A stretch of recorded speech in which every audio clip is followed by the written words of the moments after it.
तो राधे राधे दोस्तों, कैसे हैं आप लोग। उम्मीद करता हूं बढ़िया होंगे, स्वस्थ होंगे और एकदम मस्त होंगे। तो आज के इस वीडियो में पढ़ाने वाला हूं क्लास 10th का फिजिक्स, जिसमें हम लोग पढ़ेंगे उत्तल दर्पण द्वारा किसी भी वस्तु के प्रतिबिंब का बनना। इसके पिछले वीडियो में बता चुका हूं कि किसी अवतल दर्पण द्वारा किसी वस्तु का प्रतिबिंब कैसे बनता है, कितनी पोजीशन होती है और क्या किरण आरेख होता है, कैसे बनाते हैं, ये सब कुछ हम लोग डिटेल में पढ़ लिए थे। अगर नहीं देखे हैं तो जाकर प्लेलिस्ट में वीडियो पड़ी है, उसको देख ले, उसके बाद ही इस वीडियो को देखें। तो आइए देखते हैं किसी उत्तल दर्पण द्वारा किसी वस्तु का प्रतिबिंब कैसे बनता है या और कितनी स्थिति होती है। तो किसी भी वस्तु का अगर प्रतिबिंब हमें उत्तल दर्पण द्वारा बनाना है ना, तो उत्तल द्वारा किसी वस्तु का प्रतिबिंब बनने की कुल 2 ही स्थिति होती है। कौन कौन सी स्थिति होती है देखते हैं।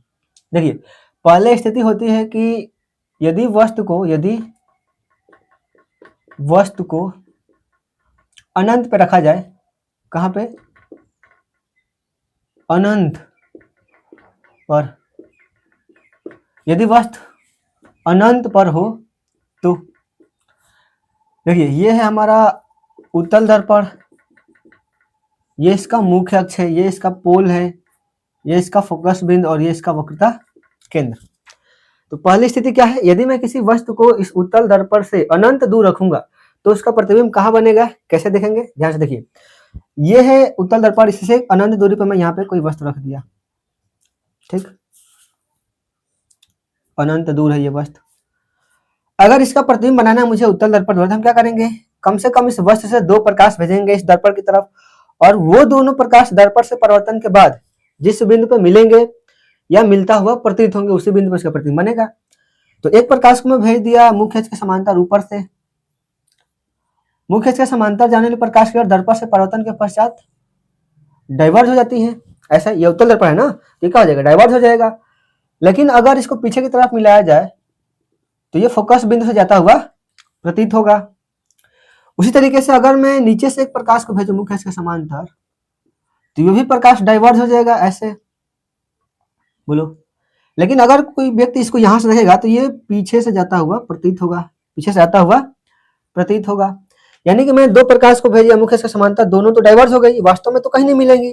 लेकिन अगर इनको पीछे की तरफ मिलाया जाए तो ये फोकस बिंदु पे मिलता हुआ प्रतीत हो रहे हैं। यानी कि इसका प्रतिबिंब कहां बना होगा, फोकस बिंदु पे बना होगा। कहां बना होगा, फोकस बिंदु पे। अब बताइए, दोनों प्रकाश वास्तव में मिल रहे हैं कि मिलता हुआ प्रतीत हो रहे हैं? वास्तव में नहीं मिल रहे हैं, ये मिलता हुआ प्रतीत हो रहे हैं। यानी कि यहाँ पे जो प्रतिबिंब बना होगा कैसा होगा, काल्पनिक होगा, वास्तविक प्रतिबिंब नहीं होगा। वास्तविक प्रतिबिंब कब होगा, जब ये दोनों प्रकाश वास्तव में कहीं पे मिले होते हैं। वास्तव में तो ये इधर जा रहा है और ये इधर जा रहा है, इनका मिलना संभव ही नहीं है। यानी कि ये मिलता हुआ प्रतीत हो रहा है पीछे की तरफ।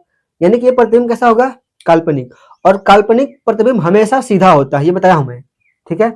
पिछले वीडियो में देखा था हम लोगों ने कि जब 6वां स्थिति में देखा ना कि वो पीछे बना था वस्तु का प्रतिबिंब, सीधा बना था और काल्पनिक बना था।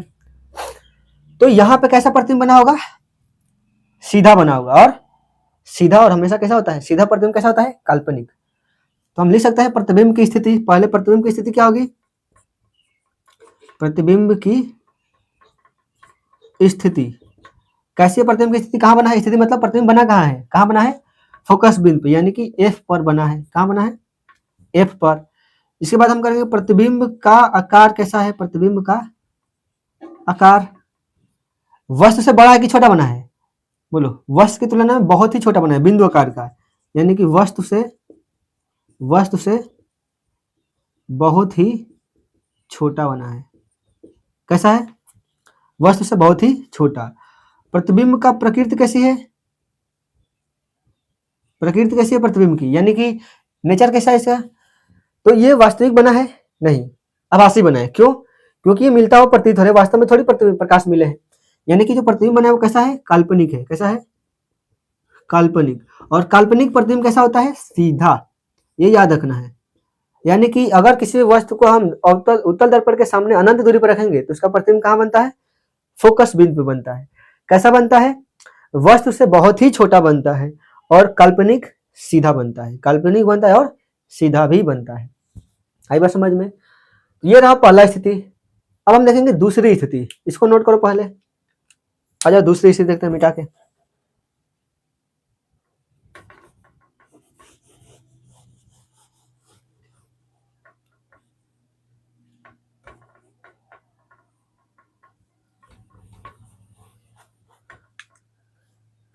सेकंड पोजीशन, यदि वस्तु को कहाँ रखा जाए, P व इन्फिनाइट के बीच में रखा जाए, यानी कि दर्पण के सम्मुख सामने एकदम P व इन्फिनाइट के बीच में। यदि वस्तु P व अनंत के बीच हो तब क्या बनेगा उसका प्रतिबिंब। ध्यान से देखिए, मान लो इस वस्तु को मैंने यहां पर रख दिया इस बार, ठीक है। अब इसका प्रतिबिंब मुझे बनाना है इस दर्पण द्वारा, तो क्या करेंगे, इस वस्तु से दो प्रकाश भेजेंगे दर्पण की तरफ, और वो दोनों प्रकाश दर्पण से परावर्तन के बाद जिस भी बिंदु पे मिलेंगे वहीं पे इसका प्रतिबिंब बनेगा। तो आज आप देखते हैं, एक प्रकाश को हमेशा मुख्य अक्ष के समांतर भेजता हूं मैं, मुख्य अक्ष के समांतर जाने प्रकाश की जड़ फोकस जाते हुए प्रतीत होती है, यानी कि ये कहां से जाती हुई प्रतीत होगी, फोकस बिंदु से। उसके बाद दूसरी किरण को मैं भेज दिया वक्रता केंद्र से, यानी कि वक्रता केंद्र को टारगेट करके भेजूंगा अगर मैं इस प्रकाश को, तो ये वक्रता केंद्र को टारगेट करने वाली प्रकाश की जिस पथ पर आती है उसी पथ पर चली जाती है, यानी कि ये तो वास्तव में ऐसे चली जाएगी। अगर इसको पीछे की तरफ मिलाया जाए तो ये वक्रता केंद्र से जाता हुआ प्रतीत होगा। बोलो, एक प्रकाश को भेजा मुख्य अक्ष के समांतर, परावर्तित होने के बाद फोकस से जाती हुई प्रतीत हुई। दूसरी किरण को मैं भेज दिया वक्रता केंद्र से, वक्रता केंद्र से जाने वाली प्रकाश की जिस पथ पर आती है उसी पथ पर वापस चली जाती है, यानी कि ये प्रकाश वास्तव में तो इधर चला गया और ये इधर चला गया, वास्तव में तो ये दोनों कहीं नहीं मिलेंगे। यानी कि अगर इनको पीछे की तरफ मिलाया जाए तो यह यहाँ पे मिलता हुआ प्रतीत हो रहे हैं। तो जिस बिंदु पर ये मिलता है प्रकाश या मिलता हुआ प्रतीत होता है वहीं पे उसका प्रतिबिंब बनता है, यानी कि इसका प्रतिबिंब यहाँ पे बनेगा। अब ध्यान से देख रहे हो, ये प्रतिबिंब बना कहाँ है, ये प्रतिबिंब कहाँ बना है, P व F के बीच में बना है। कहाँ बना है, P व F के बीच में। अब देख रहे हैं ध्यान से कि ये प्रतिबिंब सीधा दिख रहा है, क्योंकि जिधर वस्तु है उधर ही प्रतिबिंब है, यानी कि सीधा दिख रहा है यहाँ पे, और सीधा है और कैसा है, काल्पनिक है, क्योंकि ये वास्तव में नहीं मिला है प्रकाश, कैसा मिला है, मिलता हुआ प्रतीत हो रहे हैं। यानी कि जो प्रतिबिंब बना है ना, इसकी स्थिति कहाँ है, P व F के बीच में, P व F के बीच में।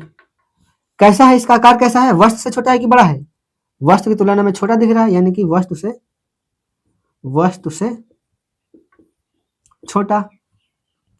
प्रकृति कैसी है इसकी, प्रतिबिंब का प्रकृति कैसा है, सीधा है और काल्पनिक है, यानी कि प्रतिबिंब की प्रकृति में लिखेंगे काल्पनिक और कैसा है, सीधा। तो यह है उत्तल दर्पण द्वारा किसी वस्तु के प्रतिबिंब बनने की दो स्थिति। पहली स्थिति में हम लोग क्या देखा कि जब वस्तु को अनंत पर रखा गया था तो फोकस बिंदु बन रहा था, कैसा बन रहा था, बहुत ही छोटा बिंदु आकार का और काल्पनिक बन रहा था, वस्तु से बहुत छोटा था और काल्पनिक था। दूसरी स्थिति में हमने क्या देखा कि वस्तु को कहाँ रखा गया, P व अनंत के बीच में, यानी कि पोल व इन्फिनाइट के बीच में रखा गया, तो इसका प्रतिबिंब कहाँ बना, P व F के बीच में बना, और कैसा बन रहा है, वस्तु से छोटा है और काल्पनिक और सीधा है। आई बात समझ में। तो ये दो स्थिति है कुल, इसको नोट कर लो। उसके बाद मैं एक बात और बताता हूं, इसमें नोट कर लिए, मिटा दो। देखो,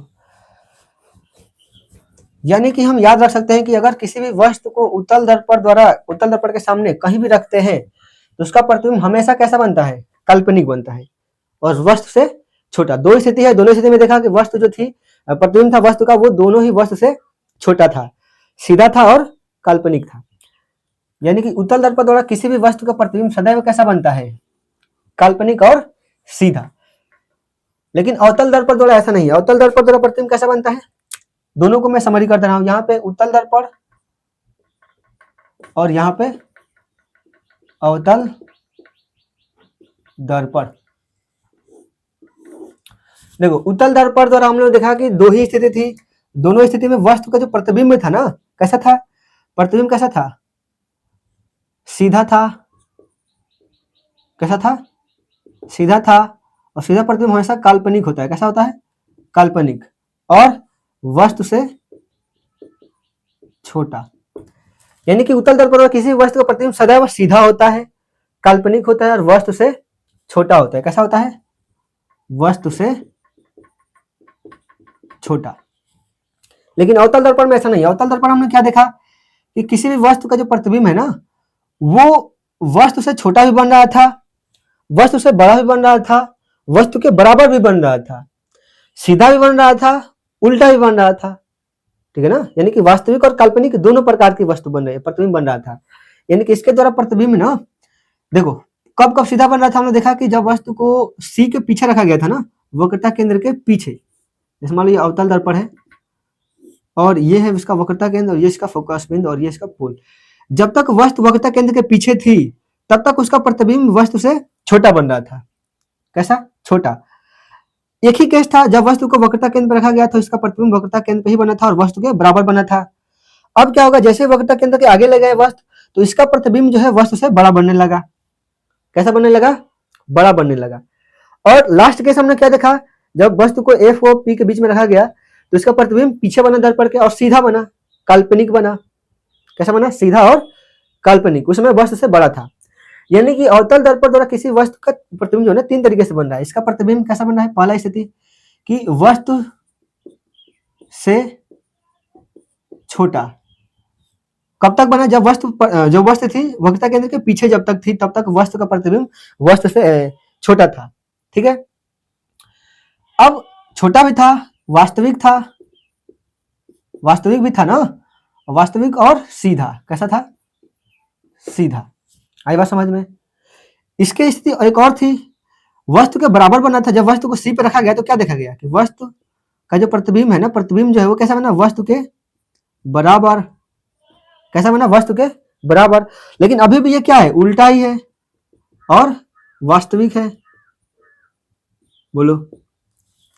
इसके बाद हम देखा कि जैसे वस्तु को वक्रता केंद्र के आगे ले गए तब उस केस में क्या हुआ, वस्तु जो प्रतिबिंब है वस्तु से बड़ा बनने लगा। कैसा बनने लगा? बड़ा बन रहा था प्रतिबिंब। और बड़ा तो था लेकिन कैसा था? उल्टा था। अभी भी कैसा था?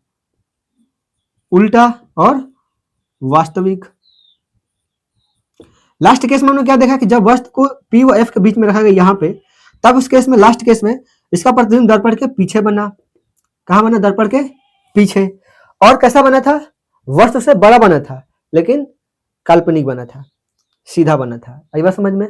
तो लास्ट केस में हमने क्या देखा कि इसका प्रतिबिंब जो है वस्तु से बड़ा ही तो बना, वस्तु से बड़ा तो बना था लेकिन इस केस में सीधा बना था। कैसा बना था? सीधा एवं काल्पनिक बना था। कैसा बना था? काल्पनिक। तो ये रहा हमारा अवतल दर्पण द्वारा और अवतल दर्पण द्वारा किसी वस्तु के प्रतिबिंब बनने की कुल स्थिति है। इसको याद करना है क्योंकि यहाँ से बोर्ड एग्जाम में क्वेश्चन बनते हैं। ठीक है। तो इस वीडियो में इतना ही, मिलेंगे नेक्स्ट वीडियो में अलग टॉपिक के साथ। तब तक के लिए गुड बाय।